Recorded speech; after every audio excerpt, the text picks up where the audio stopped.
I continue to post my comments below YouTube videos that have to do with, say, A Christmas Carol or The Raven, and on very rare occasions there'll be some responses. Once in a while somebody will give a thumbs up or a heart, which means that there are a few people out there who very silently agree with me or appreciate what I'm doing. Most of the time, if there's a response, it's a sarcastic one. With regard to A Christmas Carol, one of the people said, oh, he'd been studying this matter of how A Christmas Carol was originated for a year. He studied it for a year, and the inference was that, I couldn't possibly have, any truth to my theory. But what I wrote to him was essentially that what he's been studying and what everybody's been studying is the myth of how A Christmas Carol was created. And if you study a myth, you can study that for years and think that you actually have some understanding of the thing, and you're just fooled. So then on another one, an English teacher who comments about A Christmas Carol and various aspects of it wrote a 2-word response. And he said, dream on. So I wrote him that if anybody's dreaming, it's the person that gives a flip 2-word response without looking at the evidence. But the thing is, these people aren't even close to entertaining for half a second that I could possibly be right. So they don't look at the paper. They don't read the paper. They certainly don't read it with an open mind. They just dismiss it completely. So they're inoculated, as it were. And that's arrogance. It's understandable, but cynicism is not wisdom. Cynicism, I call that the poor man's version of discernment. See, for discernment, you have to have an inner pole star of truth that you go by. Cynicism just protects one against everything, see, and it's not wisdom.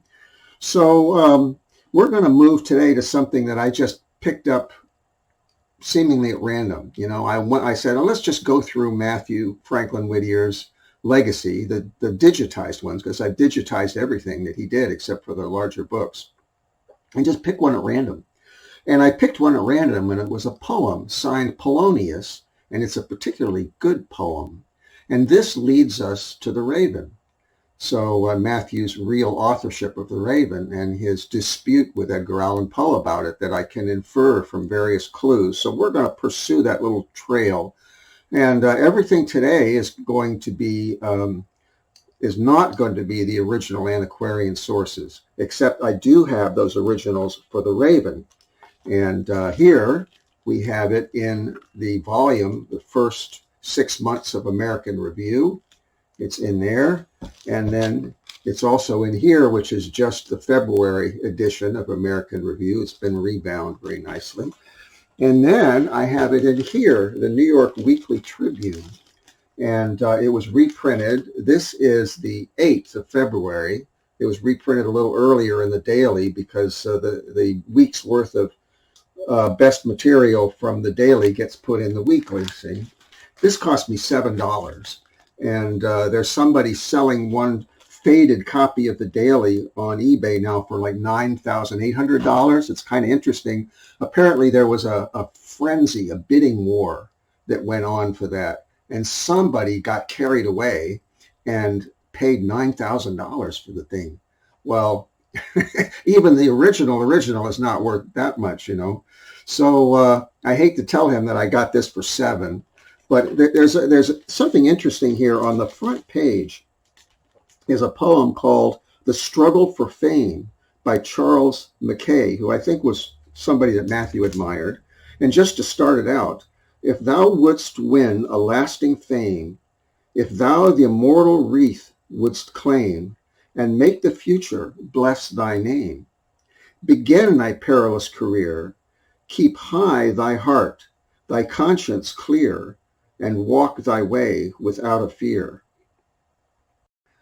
So Matthew did that, but Poe did not.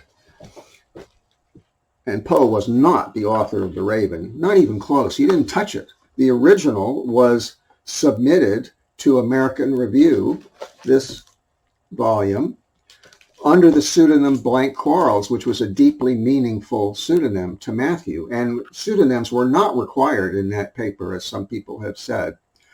Um, Poe just apparently, being a reviewer, a critic for the New York Mirror, must have gotten an advance copy, and he already had a handwritten copy that Matthew had shared with him, see? So he saw that and he figured out a very clever little ploy. He approached his editor and said, "This is my poem. I was the one that submitted it to American Review, and here's the proof of it," because he has the handwritten copy. And he says, "I got permission from the editor of American Review for us to scoop it by 2 days in the New York Mirror." So he puts it in the New York Mirror under his own name, and it gets published that way. Actually, 2 days before it came out in the American Review. Well, that's impossible.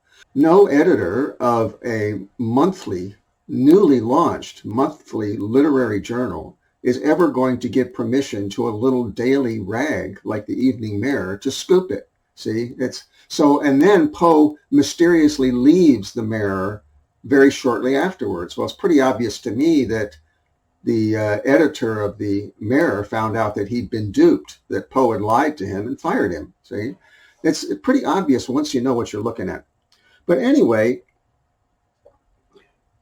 let's get into these poems by Polonius. Now, first of all, I think, and this is extrapolation, I could be wrong, but I don't think I am, as to how Matthew decided on this name Polonius. First of all, I definitely know that he wrote as Poins. Both of these are Shakespearean characters. I'm not familiar with Shakespeare in this life. Matthew was very well familiar with Shakespeare. I've always felt like I didn't want to get into it. There was something that kept me from getting into Shakespeare. But Poins, let's see, I'm going to read from Wikipedia. Forgive me for using Wikipedia. It's just easy in this particular case. We don't have to go into great depth. Edward Ned Poins, generally referred to as Poins, is a fictional character who appears in 2 plays by Shakespeare, Henry IV, Part 1 and Henry IV, Part 2. He is also mentioned in The Merry Wives of Windsor. Poins is Prince Hal's closest friend during his wild youth. He devises various schemes to ridicule Falstaff, his rival for Hal's affections. Unlike Hal's other principal low-life associates, who all either reappear or are mentioned in Henry V, Poins disappears from the narrative with no explanation. And then I skip down. Poins' principal role is to act as Hal's confidant. In Part 2 especially, he is little more than a sounding board for Hal's views. In Part 1, he is presented as the more assertive of the two, being the, quote, mastermind of both the Gad's Hill robbery and its comeuppance. In this respect, Poins is an ambiguous figure who is both part of the criminal underworld and also of the superior social world that looks down on it and undermines it. He is, quote, of uncertain social standing, but his comment that his only problem is that he is a second brother implies that he is, quote, a gentleman with no inheritance, his gentility making him an appropriate companion for Hal.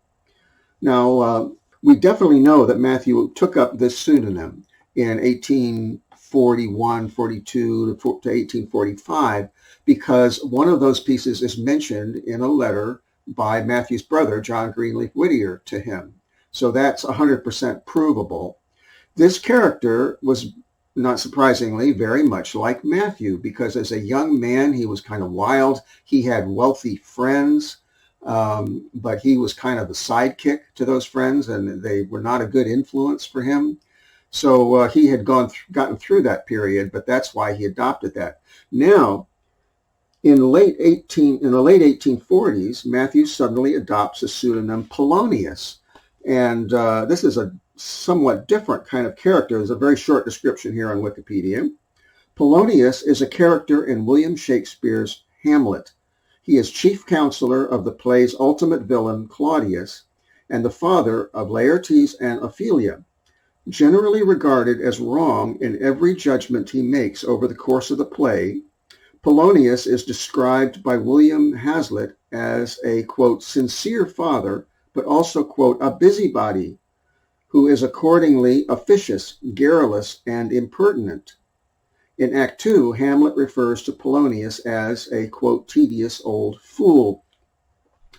I think what happened is that Edgar Allan Poe was well familiar with Matthew's work as Poins. Matthew had probably shared it with him in 1842 when he shared The Raven and Annabel Lee and Some Words with a Mummy and gave Poe copies upon request.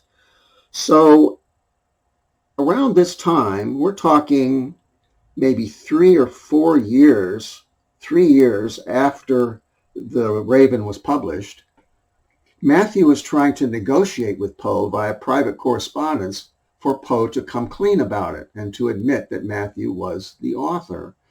And Poe, I'm extrapolating this from the poems written by Polonius, where you can see the progress of Matthew's thinking, that he might end up being, revealed as the real author, and then again he might not, and his frustrations at being plagiarized and so on.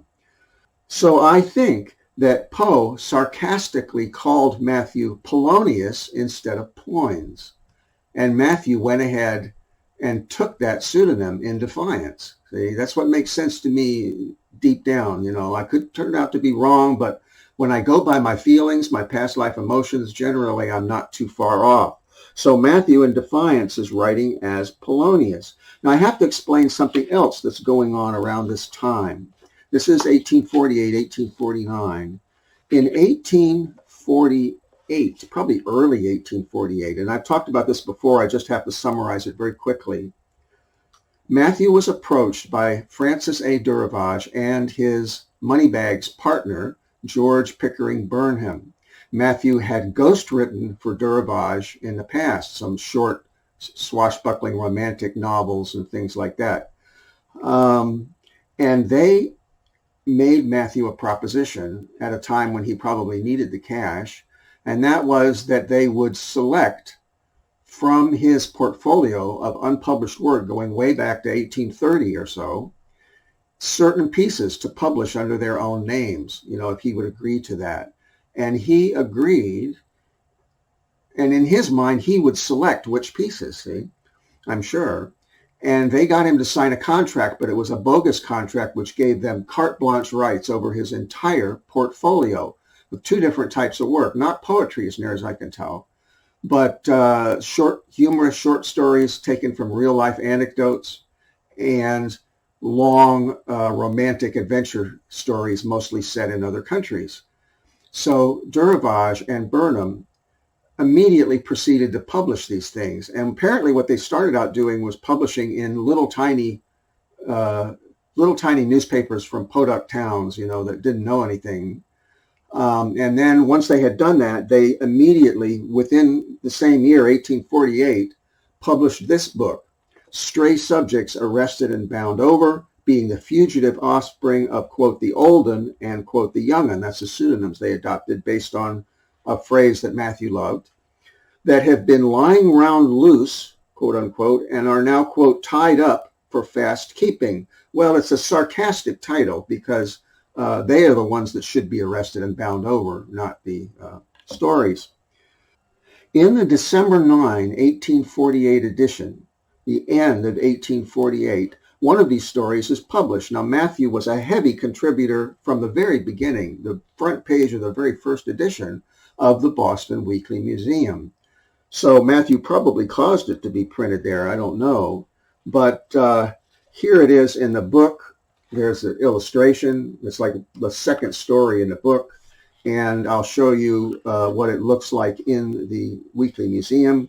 It's redrawn. It's very carefully redrawn. Apparently they had people that would use a camera obscura and they, traced it. But if you look at the cross-hatching and a few little tiny details, you can see that the one in the museum is redrawn from this one in the book.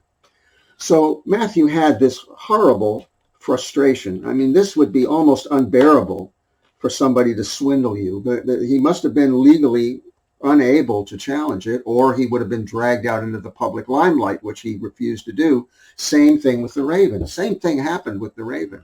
He shared this work with Poe naively, and Matthew was known for being naive. And then Poe published it under his own name, and Matthew was helpless to come out and defend it because, for one thing, he was doing dangerous undercover work for the abolitionist movement. He was closely connected with the Underground Railroad. He could not be dragged through a public trial of any kind, and therefore he just had to live with it, see. And he was a Stoic philosopher and an esoteric Christian, but it must have been horrifically difficult for him. So now we turn to the Boston Weekly Museum, the November 4, 1848 edition, about a month earlier. It's written for the Boston Weekly Museum. I can put the opening of it up here as it looks on the microfilm. The Revolving Light, Boston Harbor by Polonius. I'm going to read this whole thing, and this is what I initially started with, because it's incredibly good. And I think it's important that the real author of The Raven be shown to have been able to write other exceptionally good poems. This is an important element of the thing, right? And also because I want to share it. I don't know how many people will really understand this poem. It's based on esoteric Christianity and Stoic philosophy.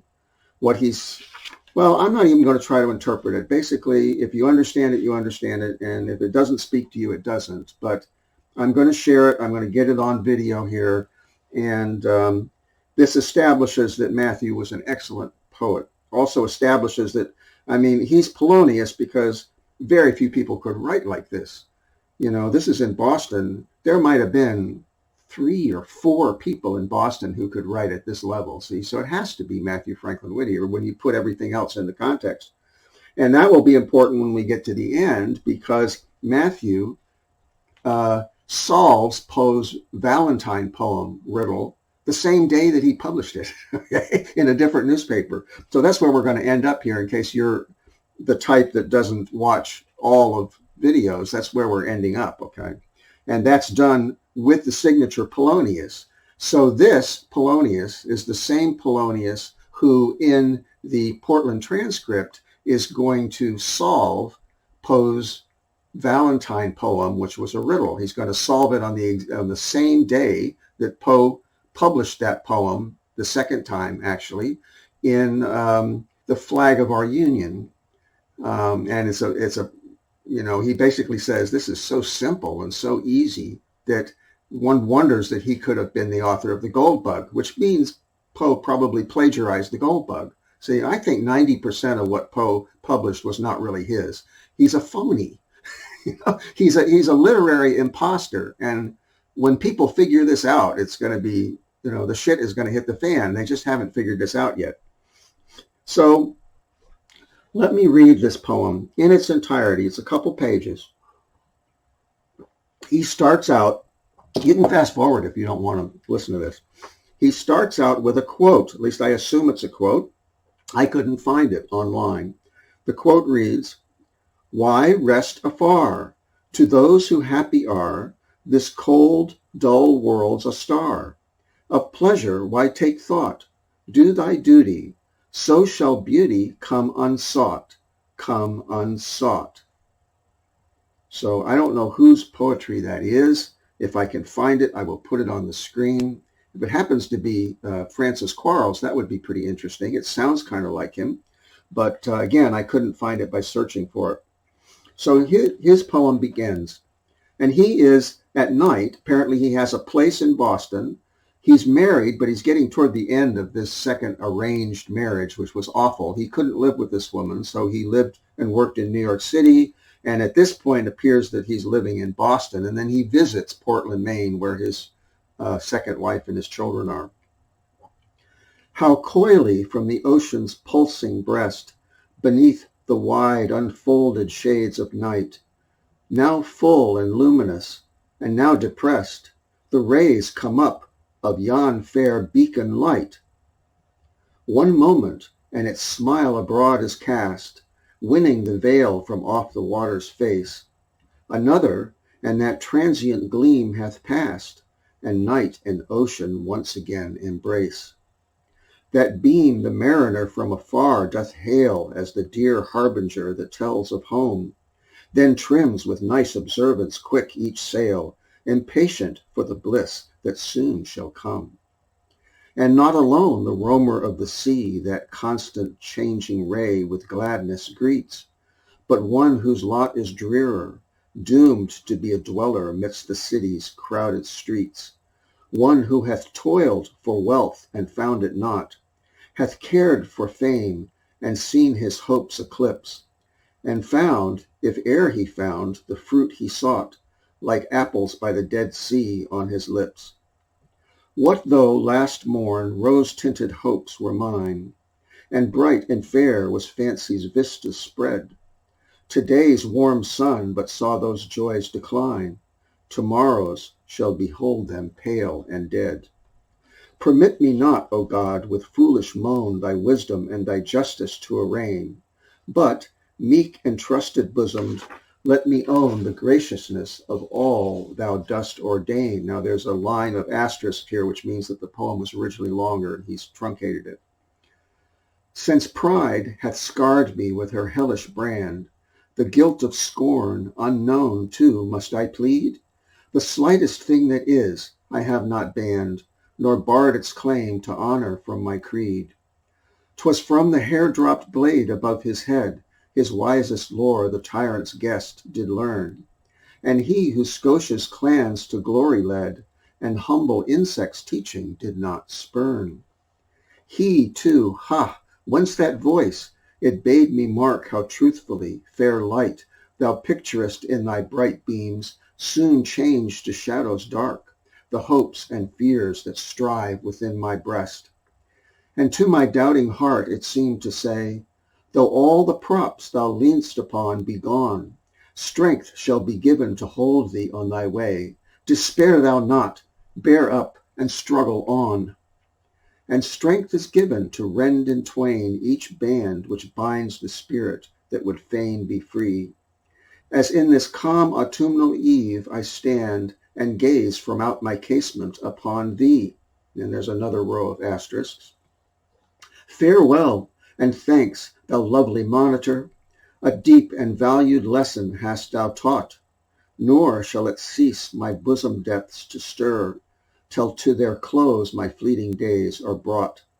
E'en now I see dispart of the clouds of gloom, a silvery ray hath bid my fears surcease, and lo, o'er life's unresting waves uploom the far-off, swift returning sails of peace.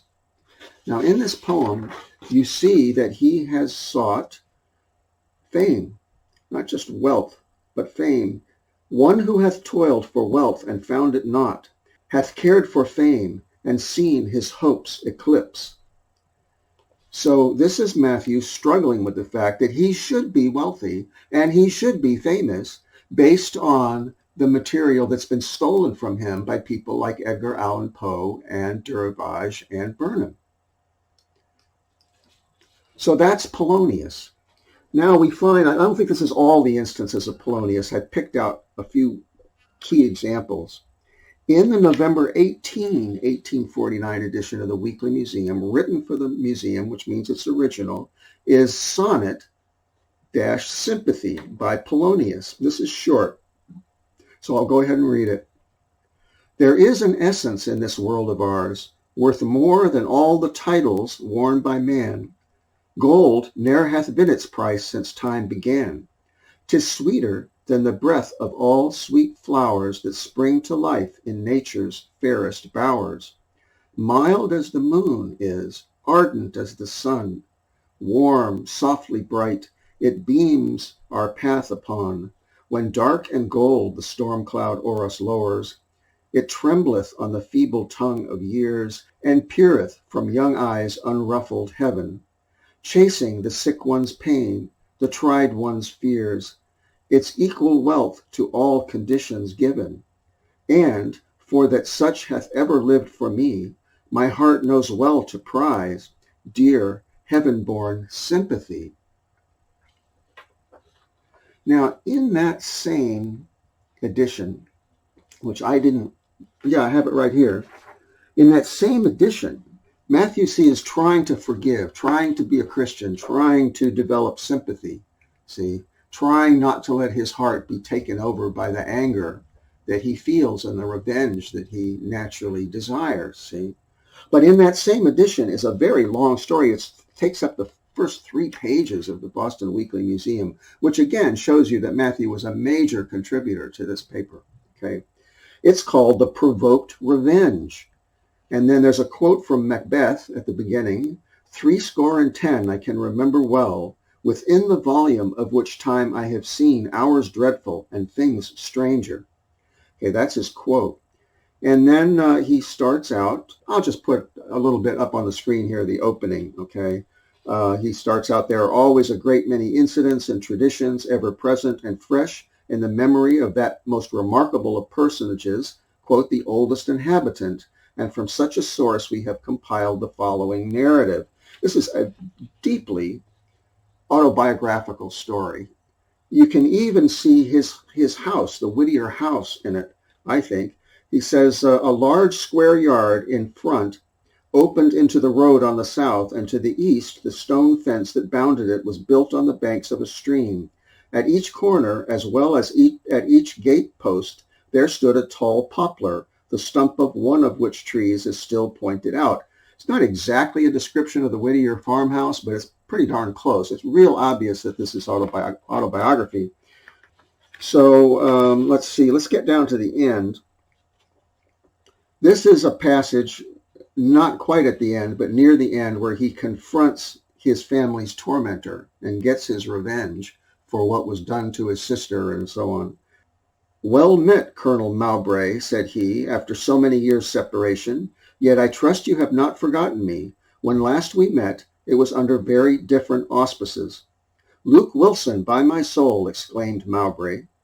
Aye, Luke Wilson, the convicted on perjured evidence, replied Luke, because he framed him.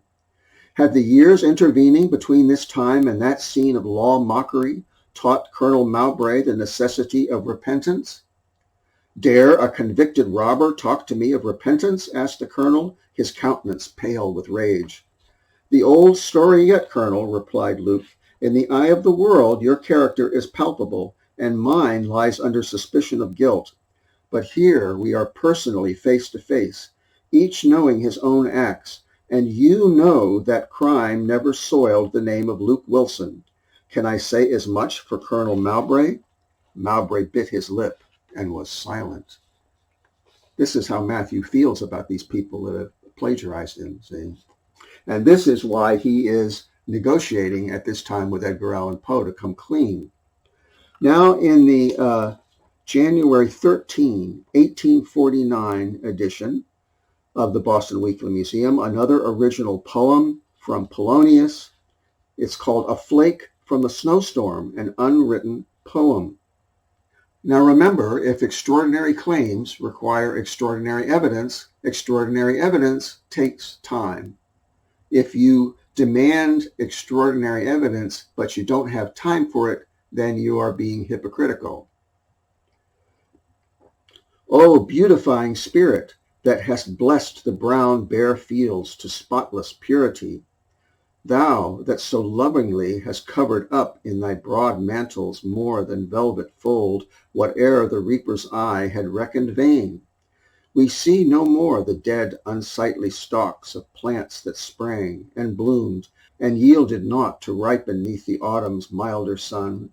Nor hast thou left exposed to shame and scorn the bitter and ungarnered fruit of vines that sore disgraced the season's better youth.